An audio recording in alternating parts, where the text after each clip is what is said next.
ভারতের পারমাণবিক হামলা সক্ষম ব্রাহ্মস ক্রুইজ মিসাইল পাকিস্তানের প্রায় 150 কিলোমিটার ভিতরে ঢুকে পড়ায় দুই দেশের মধ্যে ব্যাপক উত্তেজনা তৈরি হয়েছে। ভারত দুর্ঘটনার কথা উল্লেখ করে দুঃখ প্রকাশ করলেও বিষয়টি ক্রমেই উত্তেজনা বাড়াচ্ছে, কেননা মিসাইলটি পারমাণবিক হামলা সক্ষম।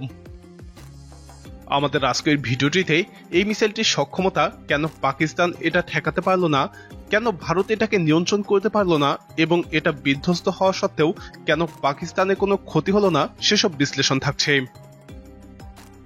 ভারত পাকিস্তানের উত্তেজনায় এসব উত্তর খুঁজে পেতে পুরো ভিডিওটি দেখতে থাকুন।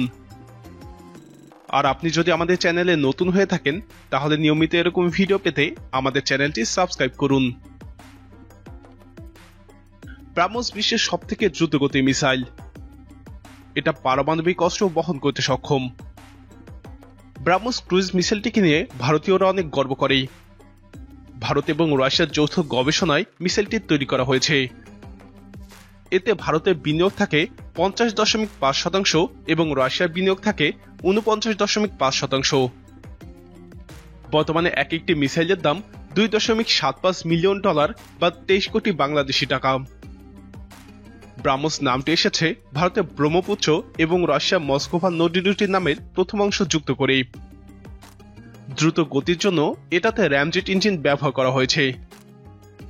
এই ধরনের ইঞ্জিন চালু বা থ্রাস্ট তৈরির জন্য ইঞ্জিনে প্রচুর বাতাস প্রবেশ করাতে হয়। এজন্য মিসাইলটিকে ফার্স্ট স্টেজে সলিড রকেট বুস্টার ব্যবহার করা হয়। এই রকেট বুস্টারের সাহায্যে পর্যাপ্ত গতি পাওয়ার পর মিসাইলটির প্রধান ইঞ্জিন র্যামজেট ইঞ্জিন চালু হয়। মিসাইলটির গতি মাখ 3 বা শব্দের থেকেও 3 গুণ বেশি। সহজ হিসেবে ঘন্টায় 3700 কিলোমিটার। অত্যন্ত দ্রুতগতির হওয়ার কারণেই হয়তো পাকিস্তান মিসাইলটিকে ঠেকাতে পারেনি। ভূমি যুদ্ধ বিমান, জাহাজ এবং সাবমেরিন থেকে এটাকে নিক্ষেপ করা যায়। মিসাইলটির অপারেশনাল রেঞ্জ 500 কিলোমিটার।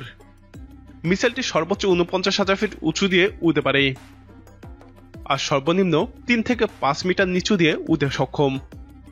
এখানে জানিয়েও রাখি, ক্রুইজ মিসাইল যত নিচু দিয়ে উড়তে পারবে ততই ভালো, কেননা নিচু দিয়ে ওরা মিসাইলগুলোকে সহজে রাডারে ধরা পড়ে না। এক্ষেত্রে ব্রাহ্মস অনেকটাই সফল। তবে মিসাইলটিকে ট্র্যাক করতে পারাটা পাকিস্তানের জন্য এক ধরনের সফলতা। এবারে আসে মিসাইলটির ধ্বংসাত্মক ক্ষমতায়। এটা মূলত একটি অ্যান্টিশিপ মিসাইল বা জাহাজ ধ্বংসকারী মিসাইল। পরবর্তীতে এটাকে স্থল আক্রমণের উপযোগী করে তোলা হয়। ভূমি এবং জাহাজ থেকে নিক্ষিপ্ত মিসাইলগুলোতে 200 কেজি বিস্ফোরক ভরানো সম্ভব। তবে বিমান থেকে নিক্ষিপ্ত ব্রাহ্মসগুলোর ক্ষমতা এর থেকে 1.5 গুণ, অর্থাৎ 300 কেজি বিস্ফোরক বহন করতে পারে। আসুন মিসাইলটির দুর্বলতা বা নেগেটিভ দিকগুলো দেখে নেই। এটা বিশ্বের সবথেকে দ্রুতগতির ক্রুইজ মিসাইল। আর এই গতি মিসাইলটির দুর্বলতা হয়ে দাঁড়াতে পারে, কেননা দ্রুতগতির মিসাইলগুলোর পক্ষে রাডার ফাঁকি দেওয়াটা কঠিন হয়ে পড়ে। বিশেষ করে এগুলোর পক্ষে লো অ্যালটিটিউড ধরে রাখা বা নিচু দিয়ে ওড়াটা কঠিন হয়ে পড়ে। এছাড়াও দ্রুতগতির মিসাইলের পক্ষে ম্যানুভার এবং দিক পরিবর্তন করতেও জটিলতা তৈরি হয়। ভারত যে দুর্ঘটনার কথা দাবি করেছে সেটার কারণ হতে পারে মিসাইলটির দ্রুতগতি, অর্থাৎ ভারতীয় অপারেটররা মিসাইলটিকে নিয়ন্ত্রণ করতে পারেনি। এটা আসলেই ভয়ঙ্কর ব্যাপার।